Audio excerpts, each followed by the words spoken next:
सुनो, काश तुम मुझे देख पाते कि मैं कितनी खूबसूरत हूँ तो कितना अच्छा होता। अरे पागल, अगर तुम सच में इतनी खूबसूरत होती तो क्या आँख वाले तुझे मेरे लिए छोड़ते? बताओ ऐसा कौन सा काम है जिसको करने के बाद पछतावा होता है? करने के बाद पछतावा होता है? हाँ। शॉपिंग।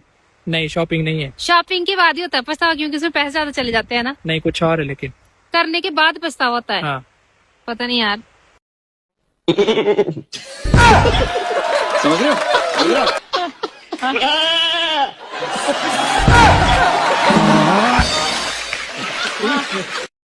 क्या बोला? हवेली पे आ जाना। क्या कर लेगा हवेली पर? हवेली पे आ जा। कहाँ है हवेली पे? क्या कर लेगा हवेली पर?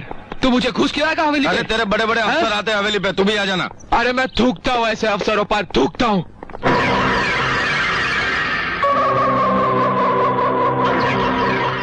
मैं थूकता हूँ तेरी सूरत पे।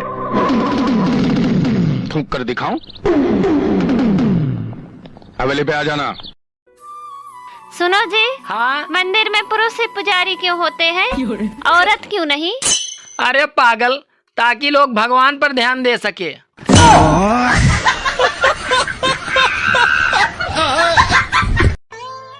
सुनो जी, हमेशा मेरा आधा सर दुखता है, लगता है डॉक्टर को बताना पड़ेगा। अरे पगली, उसको क्या बताना, जितना है उतना ही तो दुखेगा। सुनो, हाँ। अगर तुम मुझे दोबारा प्रपोज करोगे तो कौन से गाने पे करोगे?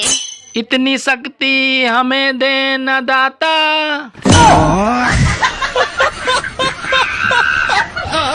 एक दिन दो भाई जमीन के बंटवारे को लेकर बुरी तरह लड़ रहे थे।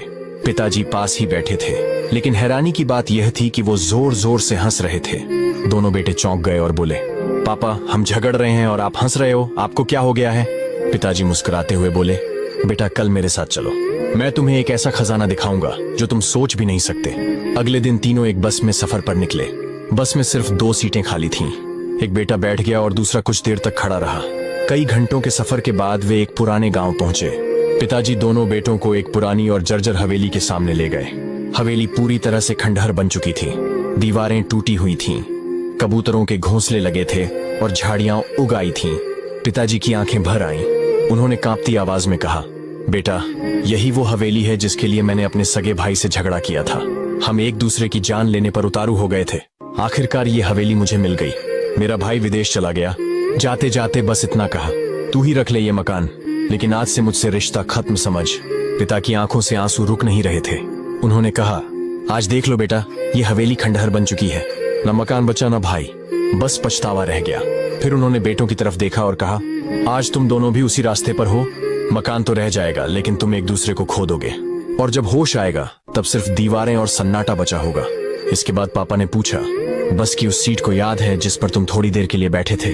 क्या वो हमेशा तुम्हारी थी? बेटों ने जवाब दिया, नहीं पापा, वो तो बस कुछ देर के लिए थी। पिता मुस्कुराए और बोले, बस यही तो जिंदगी है बेटा, यहाँ कुछ भी स्थायी नहीं है। मकान, जमीन, दौलत सब थोड़े वक्त के लिए है। अगर कुछ हमेशा के लिए है तो वो है रिश्ता, मोहब्बत, अपनापन। इसलिए लड़ाई छोड़ो, गले लगो, क्योंकि असली खजाना मकान नहीं बल्कि रिश्ते होते हैं। अगर बात दिल तक पहुंची हो तो कमेंट में यस जरूर लिखिए। एक गहरे कुएं में कुछ मेंढक गिर गए। सब कुएं से बाहर निकलने की पूरी कोशिश कर रहे थे, पर कुआं बहुत गहरा था। कुएं के ऊपर खड़े मेंढक चिल्लाने लगे, छोड़ दो, तुम नहीं निकल पाओगे, ये इम्पॉसिबल है। एक एक करके सब मेंढक थक गए और हार मानकर कुएं को ही अपना घर बना लिया। लेकिन उनमें से एक मेंढक था जो बस चढ़ता ही जा रहा था। बाहर खड़े मेंढक जोर जोर से चिल्लाने लगे, मत कोशिश कर, तू मर जाएगा। नीचे वाले भी बोलने लगे कि देख, हमने भी तो ट्राई किया है, ये हो ही नहीं सकता, कुआं बहुत गहरा है, गिरकर मर जाओगे, अभी भी टाइम है, वापिस आ जाओ। पर वो मेंढक रुका नहीं, निरंतर चढ़ता ही जा रहा था और आखिरकार वो कुएं से बाहर आ ही गया। सबने हैरान होकर पूछा कि जब हमने तुझे मना किया था तो तू रुक क्यों नहीं गया? तब पता चला वो मेंढक बहरा था। सो जिंदगी में अगर तुम्हें कामयाब होना है, बड़ा आदमी बनना है, तो बहरे बन जाओ, क्योंकि लोग हर मोड़ पर कैलकुलेटर लेके बैठे हैं जो तुम्हें किसी न किसी तरीके से नेगेटिव कर देंगे। एक चिड़िया ने एक खेत में खड़ी फसल के बीच घोंसला बनाकर अंडे दिए। उनसे समय आने पर 2 बच्चे निकले। चिड़िया दाना चुगने के लिए रोज जंगल जाती। इस बीच उसके बच्चे अकेले रहते थे। चिड़िया लौटती तो बच्चे बहुत खुश होते और उसका लाया चुग्गा खाते। एक दिन चिड़िया ने देखा बच्चे बहुत डरे हुए हैं। उन्होंने बताया, आज खेत का मालिक आया था। वह कह रहा था कि फसल पक चुकी है, कल बेटों से खेत की कटाई के लिए कहेगा। इस तरह तो हमारा घोंसला टूट जाएगा, फिर हम कहां रहेंगे। चिड़िया बोली, फिक्र मत करो, अभी खेत नहीं कटेगा। अगले दिन सच में कुछ नहीं हुआ और बच्चे बेफिक्र हो गए। 1 हफ्ते बाद चिड़िया को बच्चे फिर डरे हुए मिले। बोले, किसान आज भी आया था, कह रहा था कि कल नौकर को खेत काटने को कहेगा। इस बार भी चिड़िया ने बच्चों से कहा, कुछ नहीं होगा, डरो मत। अगले हफ्ते बच्चों ने बताया कि किसान आज फिर आया था और कह रहा था कि फसल की कटाई में बहुत देर हो गई है, कल वह खुद ही काटेगा। यह सुनकर चिड़िया बच्चों से बोली, कल खेत कट जाएगा। वह बच्चों को तुरंत एक सुरक्षित घोंसले में ले गई। हैरान बच्चों ने पूछा, मां तुमने कैसे जाना कि इस बार खेत सचमुच कटेगा? चिड़िया बोली, जब तक इंसान किसी काम के लिए दूसरों पर निर्भर रहता है उसके संपन्न होने में संदेह रहता है, लेकिन जब वह काम को खुद करने की ठान लेता है तो जरूर पूरा होता है। किसान ने जब खुद खेत काटने की सोची तभी तय हुआ कि अब खेत जरूर कट जाए।